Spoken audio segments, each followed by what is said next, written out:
Assalamualaikum warahmatullahi wabarakatuh. Hai sahabat, apa kabar? Semoga sehat dan tetap semangat ya. Setelah kita masuk ke divisi paling senior di Kerajaan Plantae, sekarang kita masuk ke divisi paling tua di Kerajaan Plantae. Sekarang aku ada di belakang rumah nih, agak lembab gitu sih. Aku menemukan beberapa macam tumbuhan seperti ini.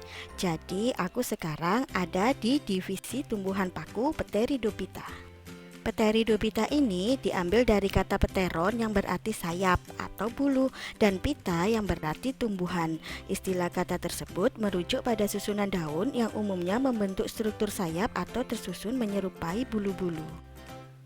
Tumbuhan paku merupakan tumbuhan kormopita atau tumbuhan berkormus yang paling sederhana. Sebagai tumbuhan berkormus, paku memiliki akar sejati berbentuk serabut. Di atasnya ada batang yang berada di dalam tanah atau disebut dengan rizom, dan di atas batang ada yang namanya daun. Daun mudanya tumbuh menggulung dan juga terdapat tangkai daun. Tangkai daun inilah yang tampak di atas permukaan tanah dan sering kita anggap sebagai batang. Tumbuhan paku juga disebut dengan tumbuhan berpembuluh atau Tracheophyta karena memiliki pembuluh pengangkut. Sekarang coba sahabat lihat daun ini. Ternyata kalau dibalik ada bulat-bulat kecoklatan. Itu namanya sorus. Itu sporangiumnya mereka. Di dalamnya terdapat spora, sehingga daunnya disebut dengan daun sporofil. Lalu coba sahabat bedakan dengan daun yang tadi. Daun ini gak ada sorusnya, jadi tidak menghasilkan spora. Nah, daun ini namanya daun tropofil yang digunakan pada proses fotosintesis ya. Oh iya, bagian bulat-bulat kecoklatan yang bernama sorus tadi itu gak berbahaya kok. Sorus berkaitan dengan perkembangbiakan tumbuhan paku. Jadi, tumbuhan paku berkembang biak dengan spora.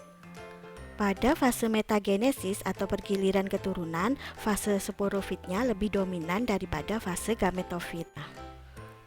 Dan ternyata kalau diperhatikan lebih jeli, tumbuhan paku ini terdiri dari beberapa jenis loh. Lihat, mereka berbeda bentuk tubuhnya kan? Yang mempunyai struktur tubuh sederhana dan rantingnya bercabang-cabang serta terdapat bulu-bulu halus yang menyelimuti tubuhnya ini adalah Psilophytinae. Psilophytinae memiliki akar serabut halus yang juga disebut sebagai akar semu. Akar tersebut berfungsi sebagai perekat pada tumbuhan lain.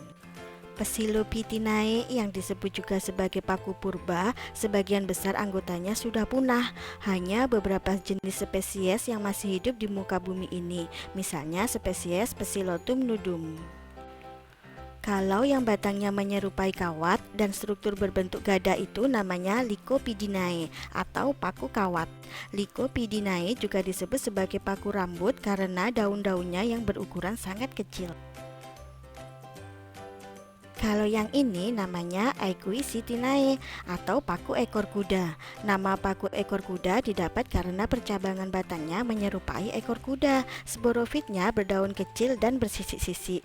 Ciri-ciri dari tumbuhan paku ini adalah tingginya bisa mencapai 1 hingga 4,5 meter. Struktur batangnya berwarna hijau, berongga, dan beruas-ruas. Nah, kalau yang ini namanya Filicinae atau paku sejati. Tumbuhan ini sering kita sebut dengan pakis.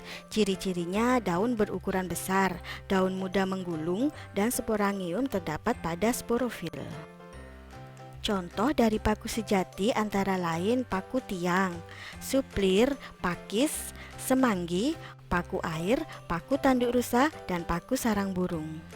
Dalam kehidupan sehari-hari, paku bermanfaat sekali loh, diantaranya sebagai bahan makanan. Contohnya ada pakis dan ada semanggi. Tumbuhan paku dapat dijadikan sebagai tanaman hias juga. Contohnya ada paku rane, ada suplir, paku sarang burung, dan paku tanduk rusa.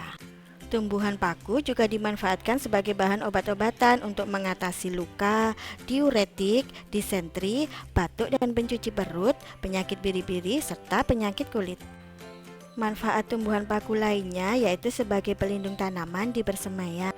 Dapat juga dijadikan sebagai amplas.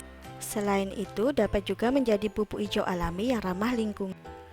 dan menjadi bahan fosil di bumi karena sudah ada sejak zaman purba, yaitu sebagai sumber bahan baku pembentukan batu bara. Nah, kita udah sampai nih di divisi terakhir Kerajaan Plantae. Simak di video selanjutnya ya. Sekian dulu, semoga bermanfaat dan tetap semangat belajar. Terima kasih. Wassalamualaikum warahmatullahi wabarakatuh. Bye.